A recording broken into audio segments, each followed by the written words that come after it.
I don't know where I am, but everyone here moves like they're hiding something. And I think they believe I'm a spy. I woke up with this hat beside me, soaked sandals, and mountains I have never seen.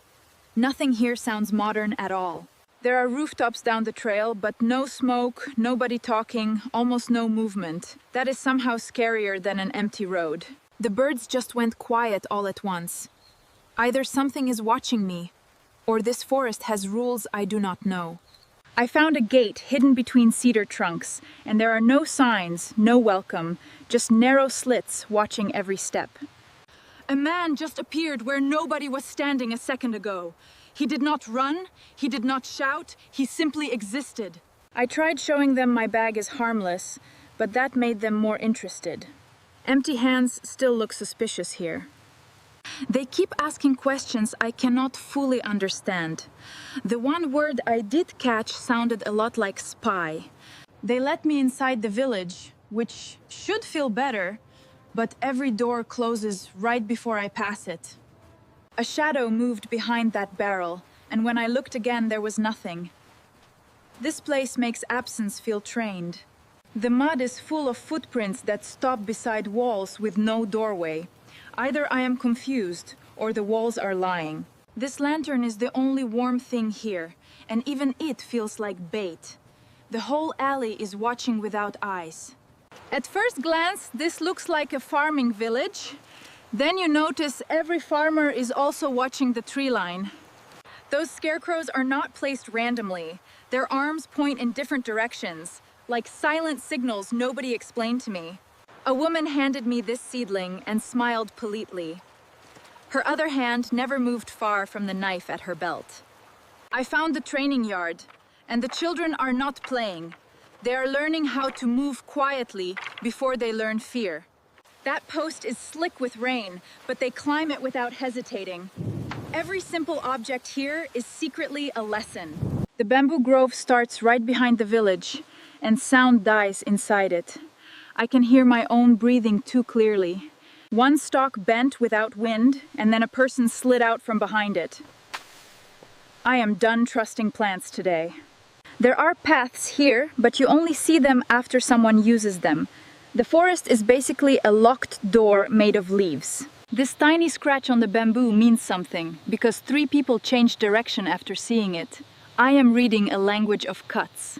I found a workshop full of ropes, gears, and diagrams. This is not magic, it is engineering designed to terrify intruders. The floor drawing shows pits, bells, and swinging beams. Someone here thinks like an architect and a nightmare at once. I almost touched something wrapped in cloth, and 3 people shouted at once. That may be the fastest respect I have learned.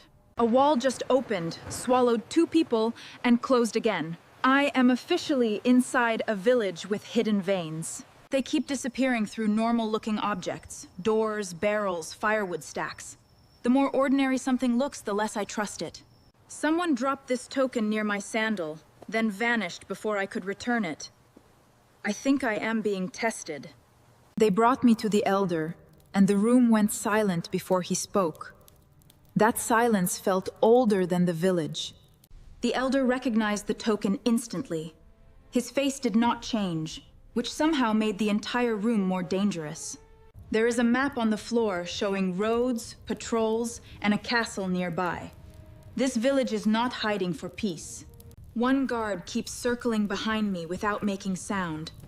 I am trying not to look like someone worth circling. They said a clan name and everyone looked toward the mountains. Whatever war is happening, this village is already inside it.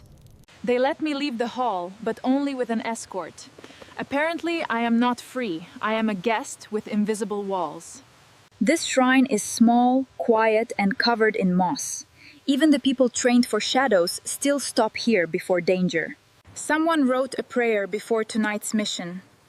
I cannot read it, but I understand the hand was not steady. A masked fighter bowed behind me without drama. That scared me more than a threat, because devotion makes danger feel chosen. There is the castle. Black roofs, watchfires, walls in the valley. Now I understand why the village feels like a held breath.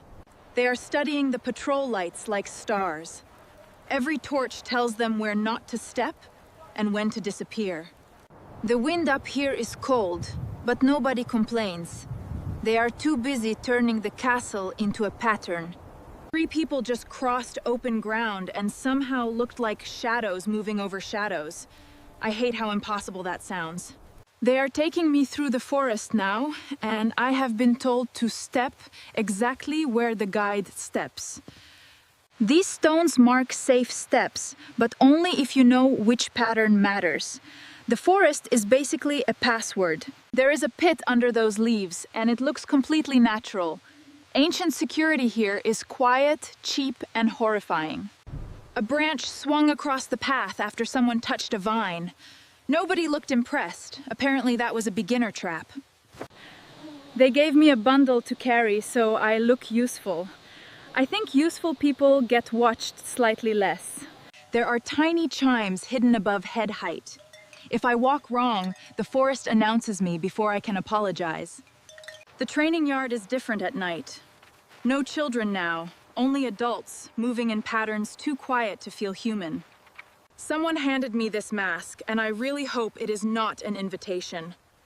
I am barely surviving as a witness.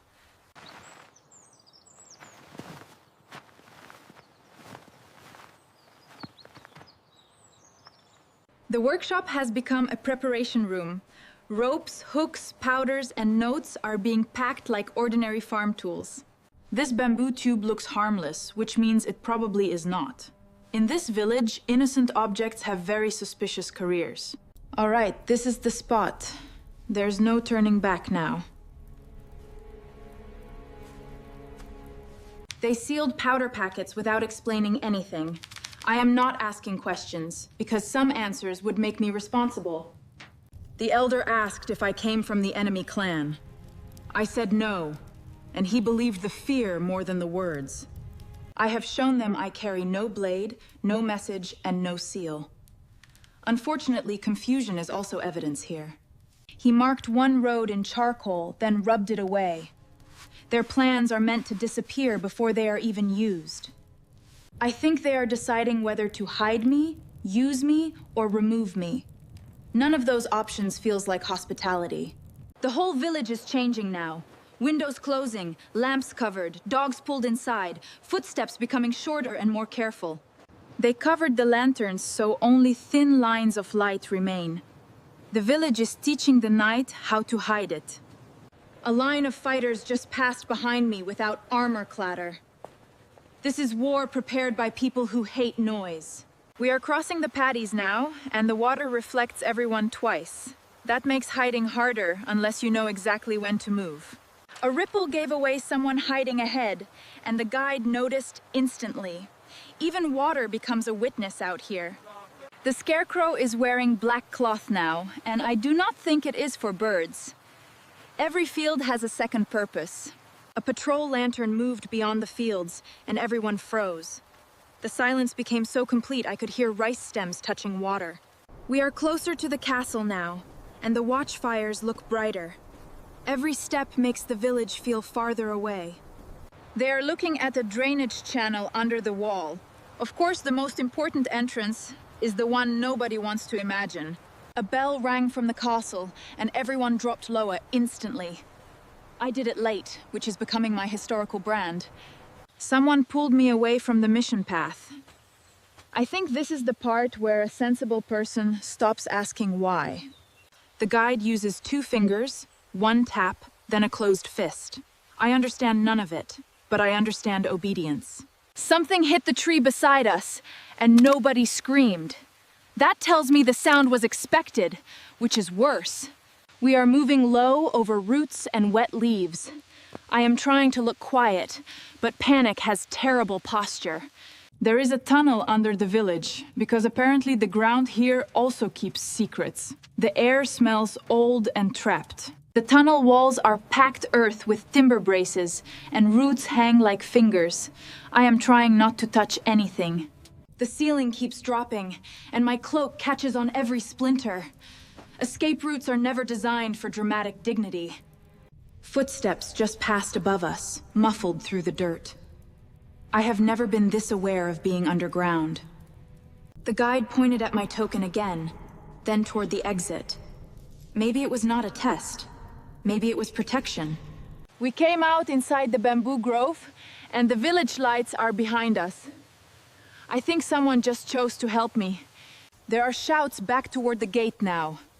Either the mission began, or they finally noticed I am missing. The path is slick, and the bamboo keeps hitting my shoulders. I am trying to move fast without making the forest angry. We stopped at the shrine for one breath, and my guide bowed. Even escape has rituals here, even fear has manners. He tied my wooden token to the prayer rope and nodded once. I think that means my debt stays here. From these steps, the village is only a few lights between trees. Hidden places look fragile once you know they are real. We are back on the mountain trail where I woke up.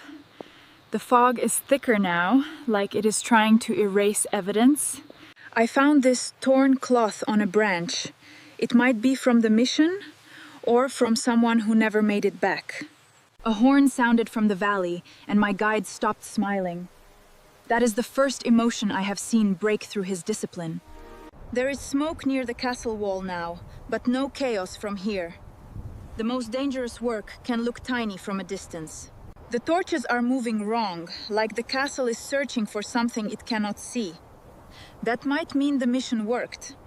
I can hear shouting carried by the wind, but not words. History often reaches us exactly like that, loud and unclear. The fields look peaceful again, which feels impossible after tonight. Rice water reflects the sky like nothing dangerous ever crossed it. Farmers are already back in the paddies. Maybe they know everything, maybe they ask nothing, or maybe survival requires both. The black cloth is gone from the scarecrow.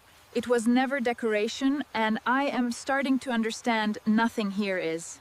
The village is opening again, one shutter at a time. Last night's shadows are becoming neighbors, farmers, teachers, and children. A fighter who vanished into the night is sweeping mud from the alley now. Nobody comments on the bloodless miracle of routine. Someone handed me rice without saying anything. After a night like that, silence can be judgment, kindness, or both. The targets are being patched, the ropes retied, the dirt smoothed. A hidden world depends on maintenance more than mystery. The training is going well. It's a beautiful day here.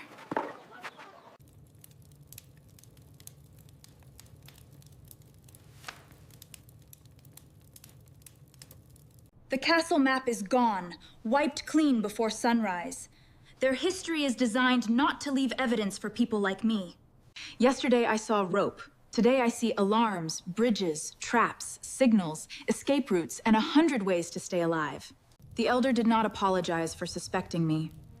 Honestly, in his world, trust is not kindness, it is a liability. He gave me a folded pass with marks I cannot read. It might save me, or identify me to the next guard. I tried to bow correctly and probably failed. Nobody laughed, which might be mercy or just excellent discipline. They are letting me leave through the same gate that almost swallowed me. It looks smaller now, but not less dangerous. The guard who first stopped me is there again, half in shadow. I still do not know if he ever blinked. This straw charm hangs by the gate, simple and weathered. It feels less like decoration now and more like a promise. I am leaving the village, but the forest keeps making sounds like footsteps. Maybe that is memory, or maybe they are still watching. The pass is damp from my fingers, and I still cannot read it. Some stories protect themselves by staying untranslated. This is the exact place where I woke up. It looks ordinary now, which makes the whole night feel even stranger. From this hill, the village almost disappears into the trees. If you did not know where to look, history would miss it.